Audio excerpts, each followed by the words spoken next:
तर मंडळी, हाताची घडी तोंडावर बोट असं तर राजकारणात होऊ शकत नाही. राजकारणात आल्यानंतर प्रत्येक माणसाची एक महत्वाकांक्षा असते. मंडळी, तसंच काहीसं सध्या आपल्याला राज्यामध्ये होताना दिसतंय.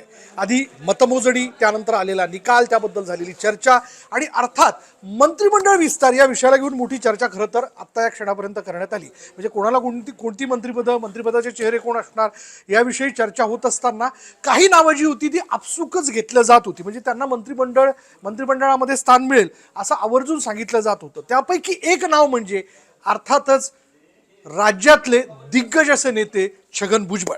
छगन भुजबळ यांचं नाव देखील मंत्रिमंडळाच्या यादीमध्ये असेल यात कोणत्याही प्रकारची शंका नाही अशी अटकळ बांधलेली जात असताना राजकीय विश्लेषक यावरती बोलत असताना मला असं वाटतं, बोलत नव्हते ते थेट सांगत होते की त्यांना मंत्रिपद मिळणार किंवा ते चेहरा असतील. पण झालं वेगळंच. यामध्ये नव्या जुन्यांचा संगम बांधत असताना आपण जर पाहिलं तर मंत्रिपदाच्या संदर्भात या ठिकाणी छगन भुजबळांना संधी देण्यात आलीच नाही. म्हणजे अगदी शेवटच्या क्षणापर्यंत दुपारी 2:30 वाजेपर्यंत अशी अटकळ बांधल्या जात होती की छगन भुजबळ यांना मंत्रिपदाच्या संदर्भातला फोन जाईल, पण त्यांना फोनच गेला नाही. आणि शेवटी व्यासपीठावरती आपल्याला जे काही दिसलं त्यामध्ये एक चेहरा निश्चितच नाहीये याबद्दलची मोठी चर्चा झाली.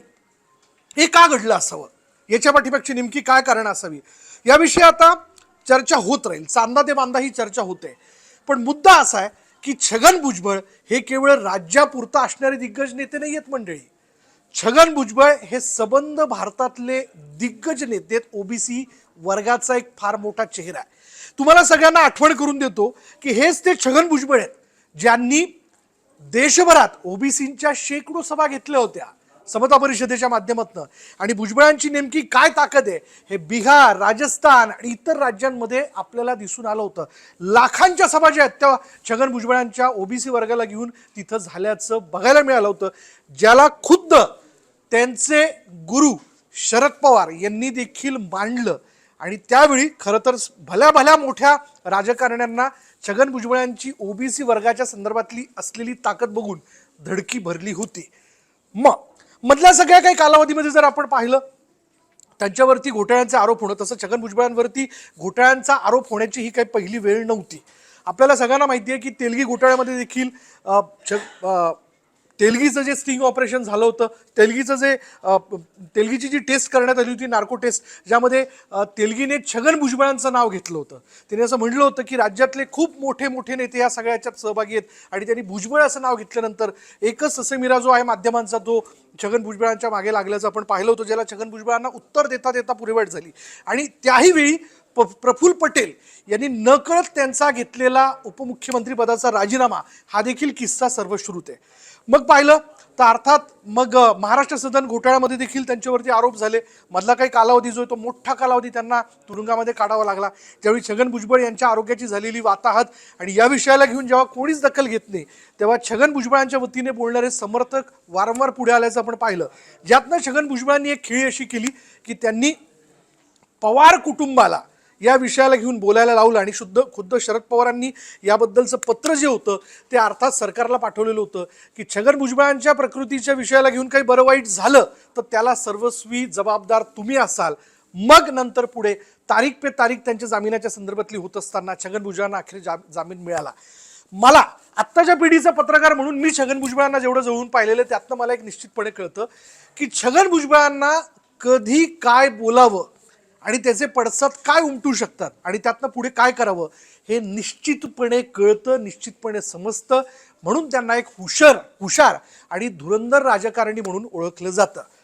छगन भुजबळांनी केवळ उत्तर महाराष्ट्रात आपला दबदबा नाही निर्माण केलेला आहे, तर त्यांनी देशभरात आपल्या ओबीसी संघटनेच्या माध्यमातून एक फार मोठा दबदबा निर्माण केलेला होता. बरोबर, त्यांनी तुरुंगातनं पुन्हा सुटणं आपण जर पाहिलं तर तुरुंगात जाण्यापूर्वी आक्रमक असणारे छगन भुजबळ हे नंतर मात्र खूप आपल्याला माइल्ड झाल्यासारखे दिसत होते.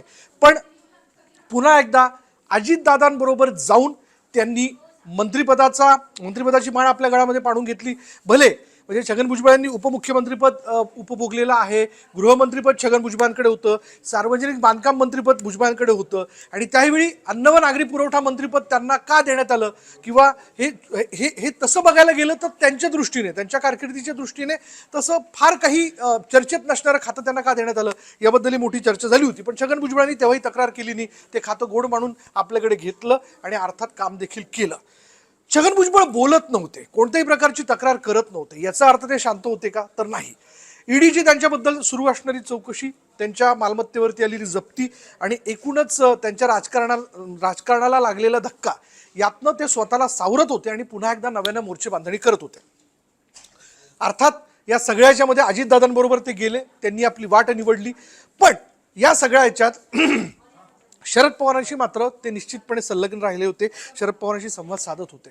मग आता झालं असं की आता पुन्हा एकदा आपण निवडणुकीच्या क्षणावरती जाऊयात. म्हणजे जेव्हा तुम्हाला आठवत असेल येवला विधानसभा मतदारसंघाची मतमोजणी होत होती तेव्हा शेवटच्या क्षणापर्यंत याच छगन भुजबळांचे राजकीय गुरु माणिकराव जे होते ते त्यांना जोरदार लढत देत होते त्या ठिकाणी.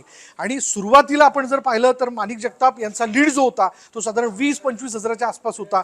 जो लीड छगन भुजबळ तोडतील की नाही याबद्दल शंका व्यक्त केली जात असताना शेवटच्या 6 ते 7 राऊंडमध्ये छगन भुजबळांनी लीड घेतला. छगन भुजबळ जिंकून आले. पण या सगळ्या ह्याच्यात जेव्हा छगन भुजबळांना मंत्रिपद देण्यात आलं नाही, यानंतर मात्र छगन भुजबळ आता काय बोलतात याकडे सगळ्यांचं लक्ष लागलं. तसं मंत्रिपदाच्या संदर्भात काही ज्येष्ठ मंत्र्यांना भाजपमध्ये देखील वगळण्यात आलं, शिवसेनेत देखील वगळण्यात आलेलं होतं आणि राष्ट्रवादीत छगन भुजबळांच्या बाबतीत किंवा दिलीप वळसे पाटलांच्या बाबतीत ते होताना आपण पाहिलं. पण आता बोलतंय कोण, नाराजी कोण व्यक्त करतंय? तर हे लक्षात येत होतं की छगन भुजबळ हे केव्हाही भूलतील आणि पुन्हा एकदा मी भुजबळ असल्याचं ते दाखवून देतील. शेवटी माध्यमांशी बोलताना त्यांनी तो राग व्यक्त केला. त्यांनी असं म्हटलं, काय दादा आणि काय वादा. यातनं थेट कळत होतं की आतल्यात जे काही धुमस्त आहे ते भलेही समोर दिसून येत नव्हतं, पण याबद्दल आता छगन भुजबळ बोलतील. त्यांनी थेट असं म्हटलं की मंत्रिपद निश्चित होतं, मग ते कोणामुळे मिळालं नाही.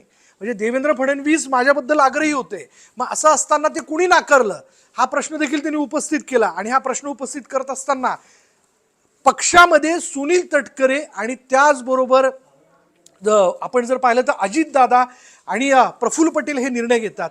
या सगळ्या निर्णय प्रक्रियेमध्ये आम्हाला कुठेही सहभागी करून घेतलं जात नाही, शून्य सहभागी करून घेतलं जातं, ही खंत व्यक्त करत हे स्पष्ट झालं की या सगळ्या राष्ट्रवादी काँग्रेसच्या म्हणजे राष्ट्रवादी काँग्रेसची 2 शक्ल झाल्यानंतर छगन भुजबळांसारख्या नेत्यांना किंवा इतर त्यांच्या बरोबरीच्या असणाऱ्या नेत्यांना निर्णय प्रक्रियेत सहभागी करून घेतलं जात नव्हतं किंवा त्यांना काय नेमके निर्णय घ्यायचे याबद्दलची कल्पना जी ती त्यांना दिल्या जात नव्हती. ही नाराजी फार पहिल्यापासून होती. पण हो, त्यावरचा मुलामा अर्थात ठरू शकला असता त्यांना मंत्रिपद दिलं असतं तर. पण छगन भुजबळ तसं बघायला गेलं तर एकनिष्ठ सैनिक आहेत, यात कोणत्याही प्रकारची शंका नाही. शिवसेनेत ते होते, शिवसेनेनंतर आपण पाहिलं की राष्ट्रवादीच्या जडणघडणीत किंवा त्याच्या निर्मितीमध्ये त्यांचा सगळ्यात मोठा वाटा राहिला. म्हणजे राष्ट्रवादीचा बायलॉ काय असायला हवा, बायलॉ म्हणजे त्यामध्ये काय नियम असायला हवे हे देखील ठरवण्यामध्ये शरद पवारांबरोबर छगन भुजबळांची मोठी भूमिका राहिलेली आहे. त्यामुळे राष्ट्रवादीच्या जडणघडणीत ती वाढवण्यामध्ये, ती लोकांपर्यंत पोहोचवण्यामध्ये, घड्याळ सगळ्यांच्या मनात रुजवण्यामध्ये छगन भुजबळांचा मोठा वाटा आहेच. पण या सगळ्या याच्यात त्यांना गेल्या कालावधीत निर्णय प्रक्रियेत घेतलं जात नव्हतं, ही मात्र मंडळी आश्चर्याची बाब आहे. म्हणजेच काय तर पाणी हे पहिल्यापासूनच मुरत होतं. मग आता या सगळ्या याच्यात बघा, जेव्हा मराठा आरक्षणाचा मुद्दा आला, याला थोपवण्याकरता किंवा त्यातली तीव्रता कमी करण्याकरता कुठला तरी एक चेहरा आता पुढे केला पाहिजे. ओबीसी वर्गातनं मराठा वर्गाला आरक्षण देण्यात यावं याबद्दलची मागणी होत होती आणि छगन भुजबळांना अर्थात पुढे करण्यात आलं. तेव्हा छगन भुजबळ जी वाक्य बोलत होती त्या पाठीमागे ज्येष्ठांचा आदेश असल्याचं स्पष्टपणे दिसत होतं. एकट्या मनोज जरांगे पाटलांना जर कोणी खंबीरपणे ठामपणे अंगावरती घेतलं असेल तर ते छगन भुजबळ होते. त्यावेळी या आरक्षणाच्या आंदोलनातली जी काही तीव्रता होती ती कमी करण्याचं काम किंवा अर्थातच या सगळ्याच्यामध्ये ठामपणे जरांगेंना तोंड देण्याचं काम छगन भुजबळांनी केलेलं होतं. मग असं असताना ह्या सगळ्या गोष्टीचे परिणाम पुढल्या निवडणुकीत दिसून येतील याची अटकळ बांधल्या जात होती. कारण आपण जर पाहिलं निकालामध्ये तर टक्केवारीनुसार एक गठ्ठा ओबीसीचं मतदान जे आहे ते महायुतीच्या बाजूने गेलेलं आहे, ज्याला कारणीभूत छगन भुजबळ देखील आहेत. मग भुजबळांनी का बोलू नये? का संताप व्यक्त करू नये? संताप व्यक्त करणं साहजिक आहे आणि तो त्यांनी केलेला आहे. त्यामुळे आता भुजबळ पुढे काय नेमके निर्णय घेतात याकडे सगळ्यांचं लक्ष लागलेलं आहे. मंडळी, एक लक्षात घ्या, छगन भुजबळ टोकाचा निर्णय घेण्याच्या बाबतीत प्रसिद्ध आहे. शिवसेनेच्या बाबतीत त्यांनी तेच केलं होतं, टोकाचा निर्णय घेतला, थेट पक्ष त्यांनी सोडला, त्यातनं ते बाहेर पडले. म्हणजे जिथं आपल्याला किंमत नाही तिथं छगन भुजबळ कधी थांबत नाहीत आणि आता ते बोलून दाखवताना दिसत आहेत. त्यामुळे मराठा आरक्षणाच्या किंवा या आंदोलनाच्या पार्श्वभूमीवर आता छगन भुजबळांना मंत्रिपद देऊन अजितदादांना मराठा वर्गाला दुखवायचं नव्हतं असं काही म्हणायचं का? म्हणजे या सगळ्याच्यातनं त्यांना मंत्रिपद मिळालं असतं तर ते दुखावले गेले असते अशी काही अटकळ होती का? दुसरा मुद्दा, छगन भुजबळ यांचे पुतणे समीर भुजबळ यांनी महायुतीचा धर्म न पाळता नांदगाव विधानसभा मतदारसंघातनं सुहास कांदे जे महायुतीचे उमेदवार होते, तिथले विद्यमान आमदार होते, यांच्या विरोधात शड्डू ठोकला. त्यामुळे त्याचा फटका त्यांना बसलेला आहे का? छगन भुजबळ हे वरचढ ठरू शकतात हे पहिल्यापासून खरं तर दादांनाही ठाऊक आहे. मग कुठेतरी त्यांना लेट डाऊन करण्याकरता यंदा त्यांना मंत्रिपद नाकारण्यात आलं आहे का?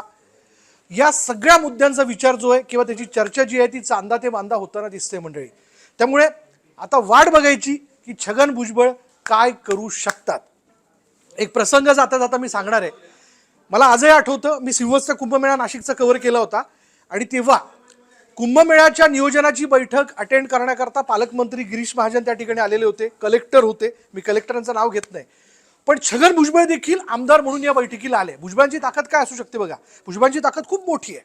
पण भुजबळ ज्यावेळेस खाली आल्याचा निरोप हा जिल्हाधिकाऱ्यांना मिळाला तेव्हा जिल्हाधिकारी स्वतः बैठकीतनं उठून त्यांना घेण्याकरता खाली गेले होते, जेव्हा की ते एक आमदार होते, त्यांच्याकडे ना मंत्रिपद होतं ना पालकमंत्रीपद होतं. ही भुजबळांची ताकद आहे. ही भुजबळांबद्दलची आदरयुक्त भीती आहे, ती ब्युरोक्रेसीपासनं तर ज्येष्ठ नेत्यांपर्यंत सगळ्यांच्या मनात आहे. म्हणून आता सगळ्यांच्या मनात एकच प्रश्न आहे, तो म्हणजे छगन भुजबळ नेमकं काय करणार? भुजबळ कायम असं म्हणतात, आपले दंड थोपटत खरं त्याच्या बेंडकुळ्या दाखवत ते असं म्हणत असतात की मी भुजबळ आहे. भुजबळाने आज देखील सांगितलेलं आहे की मी कोणाच्या हातातलं खेळणं नाही आहे, त्यामुळे कोणी मला म्हटलं उठ आणि कोणी म्हटलं बस तर मी असं करणार नाही. याचा अर्थ त्यांची यापुढची भूमिका अगदी स्पष्ट आहे. ते काय नेमकं निर्णय घेतात याचीच वाट बघायची. तुर्तास इतकंच.